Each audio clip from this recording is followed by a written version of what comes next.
Bonjour et bienvenue à l'émission Pasteur, j'ai une question. On est heureux de vous retrouver aujourd'hui et on va répondre à une question de Romain qui nous écrit depuis la France. Que faire lorsqu'un mauvais esprit résiste et ne veut pas sortir d'une personne quand on prend autorité au nom de Jésus? On a avec nous l'évangéliste David Storm. Bonjour David. Bonjour Michael. Alors pour ceux qui ne te connaissent pas, David est un évangéliste que Dieu utilise puissamment partout dans la francophonie. Il parcourt le monde et prêche la bonne nouvelle de l'évangile et Dieu confirme sa parole à travers des guérisons, des délivrances. Et David, tu as une grande expérience dans le domaine de la délivrance. Beaucoup de mauvais esprits, de personnes ont été délivrées de mauvais esprits suite à ton ministère. Donc on est vraiment heureux que tu puisses vraiment répondre à cette question de Romain, qui est une question importante. Pourquoi, la première question qui me vient, David, pourquoi est-ce que certains mauvais esprits ou les mauvais esprits résistent à certaines personnes parfois quand on prend autorité au nom de Jésus, ils ne veulent pas partir? C'est une très belle question parce que c'est une question, je pense, qui concerne tout le monde.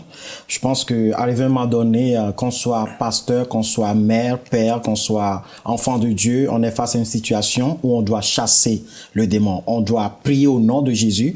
Et il est vrai, effectivement, que des fois, on prie au nom de Jésus et le démon ne sort pas. Et le verset biblique me vient tout de suite, se trouve dans Actes des Apôtres. Actes des Apôtres, ça nous dit quoi? Que quelques exorcistes juifs ambulants essayaient d'invoquer sur ceux qui avaient des esprits malins au nom de Jésus en disant « Je vous conjure par Jésus que Paul prêche ». Ceux qui faisaient cela étaient 7 filles de Séva, juifs, l'un des principaux sacrificateurs. Ça veut dire que c'était pas des païens. Souvent, on a tendance à vouloir et à transformer ce verset biblique comme si c'était des païens, des gens qui ne connaissaient pas Dieu. Il faut savoir qu'à l'époque, il y avait d'autres qui chassaient aussi des démons.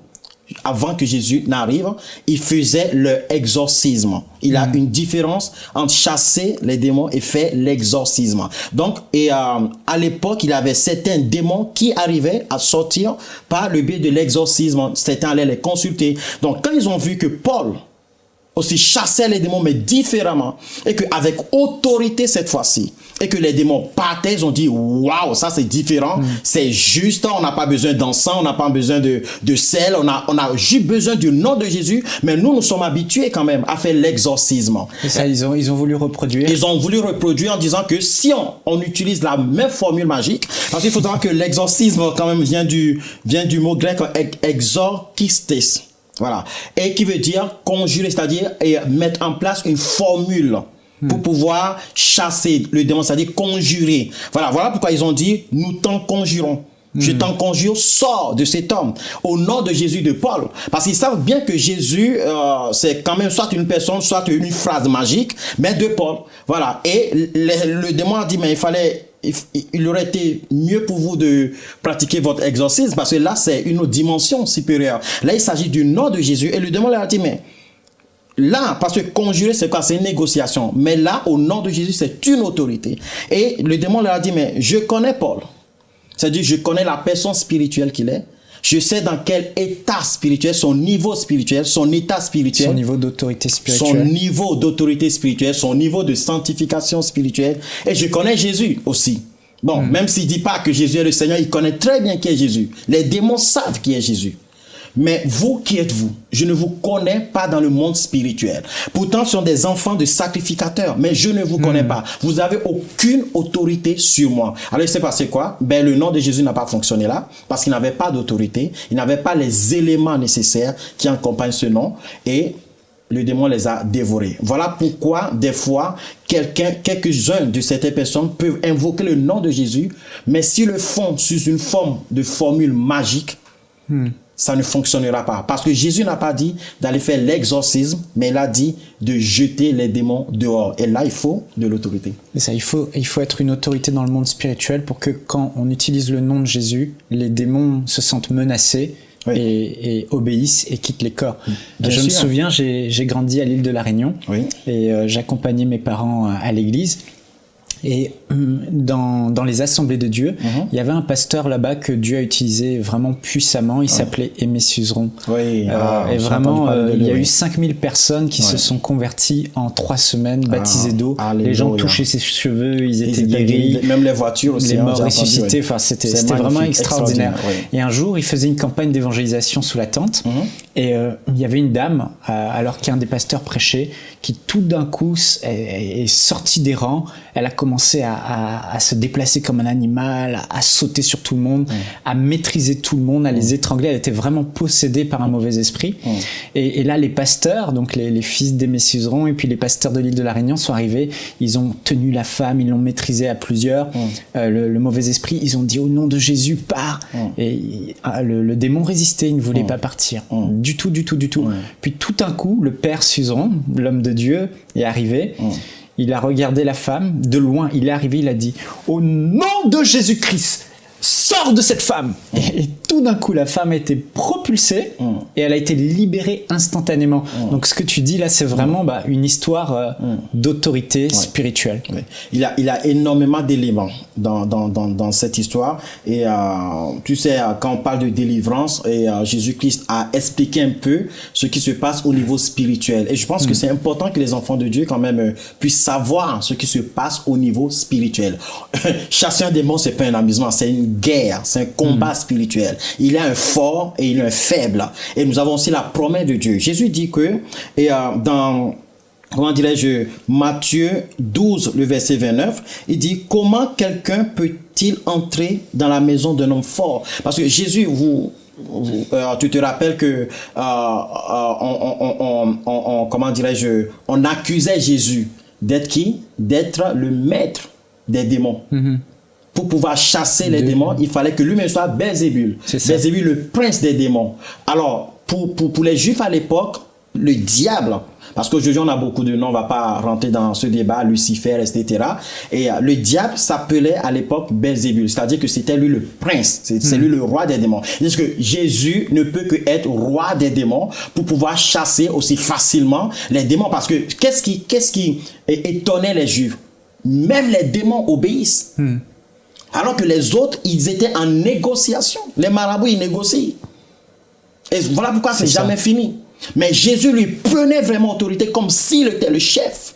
Incontestable. Tout le monde fléchissait les genoux. Amen. Et c'est pour ça qu'ils ont dit, mais toi, tu es bizarre. Ils ne savaient pas d'où ça venait. Ils ne savaient pas que ça venait de Dieu. Ils le voient en tant qu'homme. Ils ne voient pas le Saint-Esprit derrière. Jésus a dit, si c'est avec la puissance du Saint-Esprit, je chasse les démons, le royaume de Dieu est là. Ouais. Donc du coup, eux, ils n'étaient pas dans cette mentalité. Ils ont dit, toi, tu es Belzébul. Voilà. Et Jésus dit, et se défend, il dit, mais comment est-ce que quelqu'un peut-il entrer dans la maison d'un homme fort et plier ses biens sans avoir auparavant lié cet homme fort? Alors, un démon rentre quand il lie l'homme fort. Et c'est un homme fort qui chasse un démon. Parce que le mot chasser un démon, nous faisons beaucoup de tautologie aujourd'hui. Oh, je vais opérer la délivrance. Oui, je vais aller chercher ma délivrance à l'église. Oh, je vais aller voir un homme de Dieu pour qu'il me fasse la délivrance. Et même moi, parce que c'est rentré dans le langage, même moi je disais, ben oui, on va opérer la délivrance. Mais en réalité, on ne peut pas dire ça. Parce que Jésus ne nous a pas dit d'aller faire la délivrance. Une seule personne est capable de délivrer, c'est Jésus-Christ. Amen. Et lui seul est la parole. Et c'est par sa parole qu'il a franchi. La Bible dit, si le Fils de l'homme vous a franchi, vous serez réellement libre.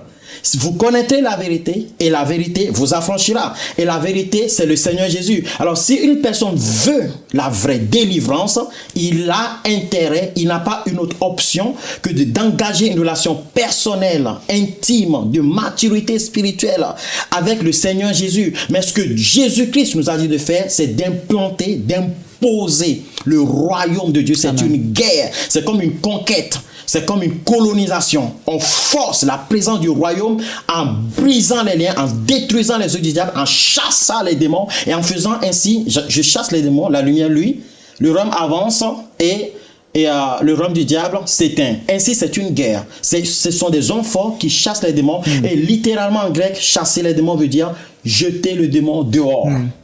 En dehors de la maison, en dehors du temple du Saint-Esprit que nous sommes censés être. Et nous parlons d'autorité. Je ne sais pas si tu vas en parler de ce fameux verset biblique. Pourquoi On va y aller. Matthieu 17, c'est ça? Oui, c'est ça. Est-ce que ça. Je te laisse peut-être... Mais juste avant, j'ai une question. Tu dis, bon, il faut être un homme fort, il faut être une autorité spirituelle pour que les démons obéissent et sortent des cas. Mais c'est quoi l'autorité spirituelle? C'est la foi? C'est avoir une forte foi dans le nom de Jésus?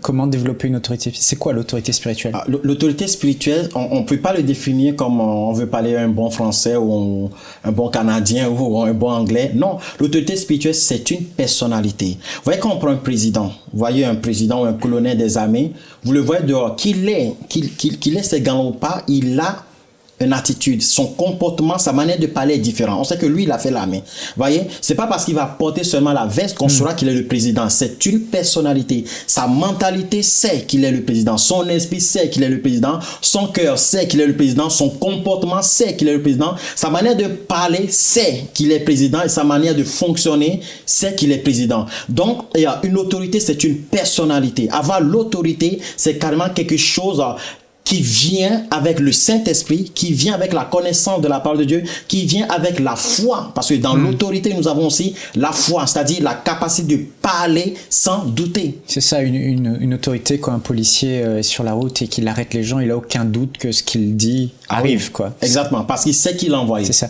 Parce que Jésus, justement, dans ce passage, dans Matthieu 17, on va le voir ensemble, il va dire que c'est à cause de votre incrédulité que vous n'avez pas pu chasser ce démon. Mais on peut le lire ensemble. Oui, ce serait bien. Dans Matthieu, au chapitre 17 et au verset 14, lorsqu'ils furent arrivés près de la foule, un homme vint se jeter à genoux devant Jésus et dit « Seigneur, aie pitié de mon fils qui est lunatique et malade. Il tombe souvent dans le feu et souvent dans l'eau. Je l'ai amené à tes disciples. » Et ils n'ont pu le guérir, sachant que les disciples avaient déjà été envoyés et avaient déjà chassé plusieurs démons, mais là, ils n'ont pas réussi. Au verset 17, Jésus répondit « Race incrédule et perverse, donc jusque à quand serai-je avec vous? Jusque à quand vous supporterai-je? Amenez-le-moi ici. » Jésus menaça le démon qui sortit du garçon et celui-ci fut guéri à l'heure même. Amen. Alors les disciples s'approchèrent de Jésus et lui dirent en privé « Pourquoi n'avons-nous pas pu chasser ce démon? » « C'est à cause de votre petite foi, leur dit Jésus. En vérité, je vous le dis, si vous aviez la foi comme un grain de moutarde, vous direz à cette montagne « Transporte-toi d'ici là » et elle se transportera. Rien ne vous sera impossible. Et puis il y a, au verset 21, certaines traductions rajoutent « Mais cette sorte de démon ne sort que par la prière et par le jeûne. » Alors là Jésus, pasteur David, semble se contredire. Pourquoi? Il dit que c'est par incrédulité, donc manque de foi, parce que les disciples n'étaient pas finalement si convaincus de leur autorité dans le nom de Jésus. Les démons ne partaient pas de ce jeune homme. Et puis après, il semble dire... il est dit vous avez manqué de foi et puis finalement il semble se contredire en disant mais ce genre de démon finalement ne sort que par le jeûne et la prière. Comment comprendre ça? Il y a quelque chose que moi j'aime trop Jésus en fait, et il y a quelque chose qui est sûr, c'est qu'il ne se contredit jamais. C'est seulement notre intelligence qui n'est pas assez parfaite pour pouvoir comprendre certaines choses, et la Bible dit qu'on ne peut pas tout concevoir, comprendre maintenant, et nous comprenons, nous savons en partie. J'aime trop ce passage biblique. La première fois que je l'ai lu, ça m'a choqué. Et je me mets à la place de Jésus et je me mets à la place des disciples. Vous vous rendez compte que Jésus-Christ compte sur ses disciples quand même. Quand on lit bien, on voit que pour Jésus, ses disciples devaient être capables de le faire. D'accord? Pour Jésus, ils étaient capables de chasser ce démon. Et les apôtres croyaient qu'ils étaient aussi capables de chasser les démons. Puisque dans Matthieu 10, la Bible dit, je vous ai donné autorité sur toute la puissance. Autorité sur toute la puissance. Je dis qu'il n'y a pas d'autorité au-delà de cette autorité que je vous donne. Il n'y a pas de démon non chassable. Il n'y a pas d'autorité au-dessus de cette autorité que je vous donne. Et ce qui est bien sur la promesse, parce que il y a aussi des gens qui disent, mais est-ce que je peux chasser un démon et que le démon m'attaque? Les retours, c'est-à-dire, oh, j'ai chassé un démon la nuit, j'ai pas pu dormir parce qu'il m'a attaqué. Ça, ce sont des thèmes, ça, franchement. Mais Jésus a promis, rien ne pourra mourir. C'est comme un jour, une femme m'a appelé, elle me dit, mais j'ai chassé un démon, mon pasteur m'a dit que de ne pas chasser encore parce que je peux avoir des attaques. Je dis, ok. Sur le plan pratique, pratique, ça peut arriver. Mais sur le plan théorique et sur le plan de la foi, ça ne doit pas y arriver. Amen. Et moi, j'ai dit à cette femme, je vais vous raconter une histoire. Bon, je vais arriver. Une femme m'appelle un jour. à la radio, il me dit, pasteur, vous pouvez chasser le démon en moi, parce que je suis allé voir un pasteur qui devait chasser le démon, et on a pris rendez-vous, le pasteur a fait un accident. Je suis allé voir un autre qui devait venir me voir, le pasteur il est mort. Une prophétesse aussi, il s'est passé un malheur. Donc, finalement, plus personne ne veut prier pour moi, parce qu'ils ont tous peur de prier pour moi, de faire un rendez-vous, parce que je suis devenu une personne, quand j'arrive, je crée le malheur. Pasteur David, est-ce que vous pouvez prier pour moi? J'ai rigolé. J'ai rigolé parce que je dis, non, c'est moi le prochain, quoi. En fait, les êtres humains, ils souffrent tellement qu'ils n'ont même pas pensé à moi pour dire que, et si lui, il y arrive malheur. Mais elle a bien fait. J'ai dit, écoute-moi bien. Quel que soit ce qui est arrivé aux autres, c'est leur problème. Bon, en quelque sorte, j'ai pas dit ça comme ça. Mais ce qui est sûr, c'est que moi, j'ai la promesse de Dieu qui dit, rien n'a le droit de me nuire. Amen. Voilà. Donc, les apôtres, ils avaient cette promesse. Et même, Matthieu 10 nous dit qu'ils sont revenus toujours en disant même les démons nous sont soumis. Et comme je le disais tout à l'heure, ce n'était plus l'exorcisme parce que les démons n'étaient pas soumis avant. C'était la première fois. Voilà pourquoi il disait même les démons, on n'a pas fait de théologie, on n'a pas été au cours de Gamaliel, on n'a pas été au cours de pharisiens, on n'est pas des sadduciens, on n'est pas des prêtres, on n'est même pas lettrés. Nous sommes des illettrés, des pécheurs. Mais voilà, on n'a pas fait cette théologie. Mais même les démons nous sont soumis. Et Jésus a dit oui, je le voyais descendre, tomber sous vos pieds. Donc on est d'accord que sur le plan promesse de Dieu, les démons sont sous les pieds. Mais voilà maintenant la pratique. Ouais, ça n'a pas marché là. Là, ça n'a pas marché. Voilà la réalité, la vérité des choses. Ça n'a pas marché et ils comprenaient rien. Ils étaient perdus. Et Jésus qui était fier dit, oh, moi mes disciples sont capables de le faire. Mais il était tellement en colère qu'il a dit, jusqu'à quand serai-je avec vous? Jusqu'à quand vous supporterai-je? Ça veut dire que même au ciel, Jésus aujourd'hui dit la même chose. Jusqu'à quand, pasteur, te supporterai-je? Jusqu'à quand, chrétien? Parce que cette promesse n'appartient pas au pasteur. Cette promesse appartient à ceux qui croient. Jusqu'à quand vous supporterai-je? Mais nous n'avons pas pu chasser le démon parce que vous manquez de foi. La foi, ce n'est pas dans la bouche. La foi, ce n'est pas parce que tu dis je crois que tu crois. La foi, comme je l'ai dit tout à l'heure, c'est une vie. C'est la réalité. Et la foi vient avec une intimité. En fait, on parle du don de la foi aussi des fois. Le don que donne le Saint-Esprit à un moment instantané lorsqu'on a besoin de faire un miracle exceptionnel. Et cette puissance qui descend en toi, cette autorité qui descend en toi, et tu ne veux pas parler, mais tu parles. Ça explose, ça sort de ta bouche. Ça sort de ta bouche, tu vois le résultat. Et des fois, tu as peur. Des fois, je dois prier pour des malades. David Storm a peur. Mais des fois, avec autorité, je parle, les choses s'accomplissent. Je dis, waouh! Mais si j'avais réfléchi, je ne ferais pas comme ça. Mais je n'ai pas réfléchi.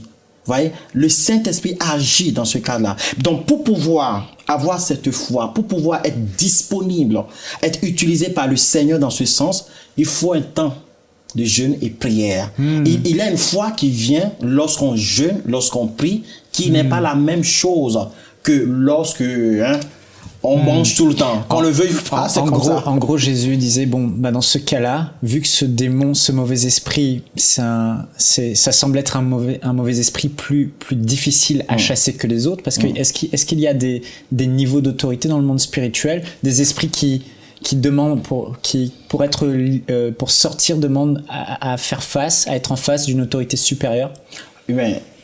Oui, bien sûr. La Bible nous dit ce type de démon. Ça veut dire qu'il y en a plusieurs types. Ça veut dire qu'il y en a plusieurs genres. Il y a des démons, comme je le dis dans mon expérience, il y a des démons, ils te voient tout de suite, ils commencent par trembler. Ils te voient tout de suite. C'est des petits démons. Un jour, j'ai dit à quelqu'un, chasse-moi ce petit serpent. Il est parti, il est revenu. C'était pas si petit que ça. Donc, en réalité, on peut dire des petits démons. Vous savez, la Bible dit, nous ne luttons pas contre la chair ni contre le sang. Nous luttons contre les autorités, les principautés, les princes de ce monde, les esprits méchants dans les airs. Ce sont des catégories de démons. Et ici, je voudrais quand même dire et rassurer des gens, Jésus, c'est Jésus, quoi. Il est le maître de tout univers. Lui, il dit, ça s'accomplit. Il dit, tu obéis tout de suite.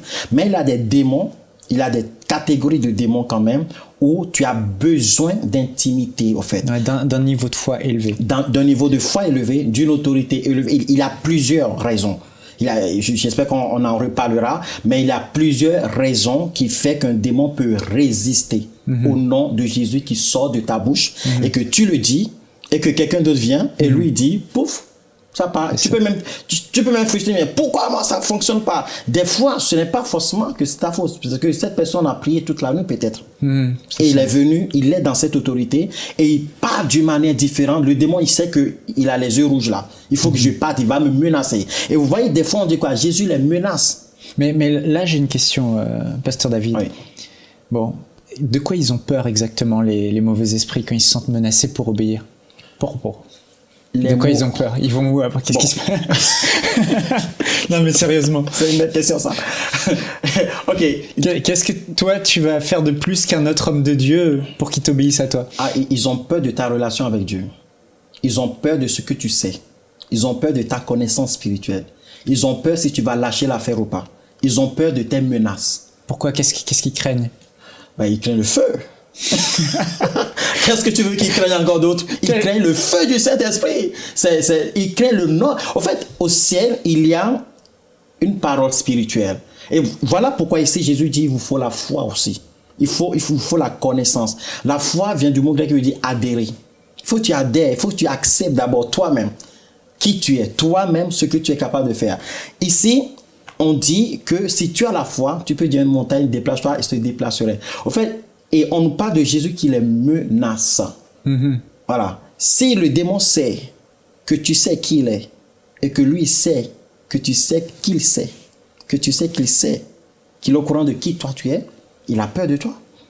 Mais s'il, en te voyant venir, il est sûr que tu vas dire, démon, sors une fois, deux fois, tu n'as aucune autorité spirituelle. Aucun ange ne t'obéit, aucun feu du Saint-Esprit ne t'obéit, il s'en fiche complètement de toi. Et il faut faire attention aussi. Il faut faire attention de dire, c'est moi le chef. Les démons sont comme des animaux, des chiens. On ne dit pas un chien, oh chien, pas de là chien. Des fois, je me dis, mais pourquoi vous voulez qu'on fasse autrement que Jésus? Jésus menaçait, Jésus des fois criait. Parce qu'il en avait besoin. Jésus, des fois, se mettait en colère. Je me rappelle des fois que, à chaque fois que j'ai dit un seul mot, que les choses sont accomplies, c'est quand j'étais en colère. En colère, colère sainte. Une colère t'envahit, et ça part, parce qu'il sait que là, tu ne joues pas. Mais tu peux essayer d'imiter la colère, rien ne se passerait. Ouais, donc, ils ont peur de toutes ces choses-là. Ils ont vraiment peur. On ne peut pas dire un chien, quitte pas la chien. Chien, non. Ça, c'est de l'exorcisme, ça. On ne peut pas. Le démon, c'est pareil. Il faut prendre l'autre. Allez! Amen.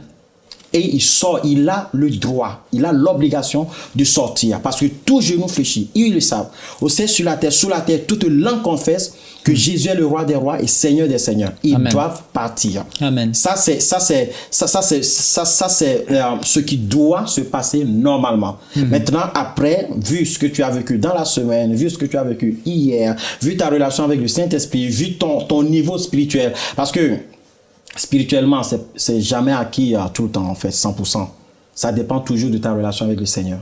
Voilà, ça dépend pas de ton état spirituel. Pour revenir à ce passage, donc ce que tu expliquais, c'est que quand le mauvais esprit résiste, Jésus en gros leur dit, bon, là, ce genre de démon qui demande à faire face à une autorité forte dans la foi, bon, il est préférable pour vous d'aller jeûner et prier, c'est ce que tu disais, pour vous être revêtu, vous équiper et revenir plein de foi après ce temps de consécration. Et quand vous serez plein de foi, plein d'autorité, vous parlerez à ce démon et là il partira. Exactement. En fait, Jésus n'est plus sur la terre, c'est nous, Jésus, sur la terre. C'est nous qui devons faire le travail. Des fois, je vois des gens qui disent Jésus vient délivrer au nom de Jésus. Quand j'étais jeune, je priais comme ça. Après, je réfléchis, je dis, mais comment je peux dire Jésus vient délivrer au nom de Jésus, au fait? Ça fait bizarre quand même, non? Bah oui, c'est sûr. Vous me dites Jésus vient délivrer, puis voilà. Jésus vient délivrer au nom de Jésus, comme si c'était deux personnes différentes. Voilà. Mais Jésus a dit, vous allez les chasser. En mon nom. Mais Jésus, lui, ne les chasse pas en son nom. Jésus les chasse parce que c'est lui l'autorité. Donc, pour pouvoir gagner cette autorité, il faut cette relation avec l'autorité. Pour avoir cette autorité, il faut que les démons connaissent ton statut spirituel.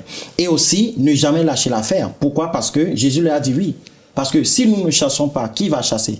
Dieu ne descendra pas du ciel. C'est nous qui avons reçu le mandat pour le faire. Alors, je préfère me reculer, jeûner, prier, revenir, et chasser encore le démon. Mais il y a d'autres raisons pour lesquelles les démons ne sortent pas de fois aussi.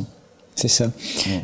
Tu disais que le démon finalement n'a pas peur de notre autorité directe, mais de l'autorité de Jésus qui est avec nous, de l'autorité qu'on représente, de l'autorité du nom de Jésus. Nous, on n'est absolument rien en dehors du Seigneur Jésus. Hein. En réalité, les démons ont reçu aussi une autorité, l'autorité de Satan pour détruire. Les démons qu'on voit l'histoire des démons, c'était des anges. Tout a été créé par Dieu. Satan, c'est Dieu qui l'a créé. Mais ce n'est pas Dieu qui lui a demandé de faire ce qu'il fait. Les démons, c'est Dieu qui a créé. Mais ce n'est pas Dieu qui les a appelés démons. Satan, diable veut dire adversaire. Dieu n'a pas créé son adversaire. Il est devenu adversaire. Comme les gens qui pêchent aujourd'hui, Dieu ne leur a pas dit aller pêcher. Dieu n'a pas dit Adam, mange l'arbre. Non. Voilà. Donc, parce que l'Adam a désobéi à la parole, il est devenu à un moment donné ennemi de Dieu.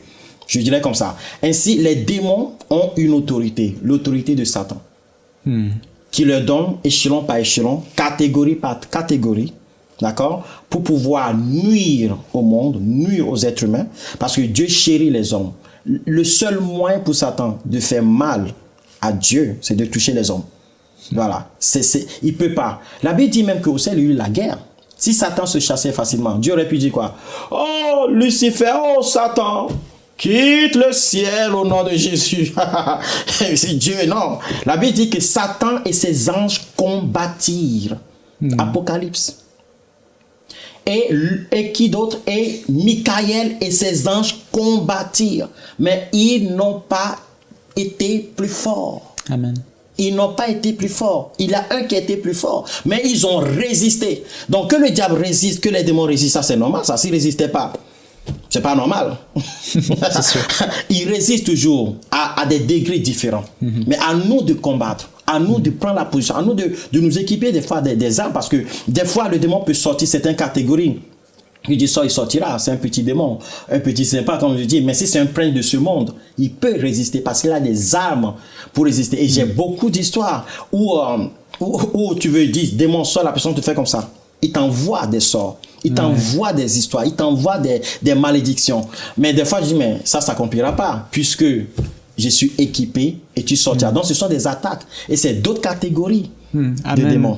Merci Pasteur David, on aura l'occasion de continuer faire une deuxième partie pour répondre à cette question. On a encore tellement de choses à dire. Donc vous l'avez compris, bibliquement on l'a vu, pour chasser des mauvais esprits, il faut être une autorité spirituelle et cette autorité spirituelle nous l'avons dans le nom de Jésus. Et Jésus a dit à ses disciples, si vous n'avez pas pu chasser ce type de démon, c'est parce que vous manquiez de foi. Donc, comme le pasteur David l'a expliqué, Jésus ici, dans ce passage de Matthieu 17, ne se contredit pas, mais il dit, si vous n'avez pas la foi suffisante, si vous avez une petite foi, allez dans le lieu secret, jeûnez, priez, cherchez la face de Dieu, méditez, ayez de nouvelles révélations et revenez face à cette personne qui a besoin d'une délivrance remplie de foi et parlez avec autorité dans le nom de Jésus et ce démon partira. Alors, on vous donne rendez-vous prochainement pour la partie 2 de cette émission avec Pasteur David. Soyez bénis. Nous espérons que cette émission vous a béni. Si vous aussi vous avez une question biblique sans réponse, envoyez-la nous par email à pasteurj'aiunequestion@enseigne-moi.com.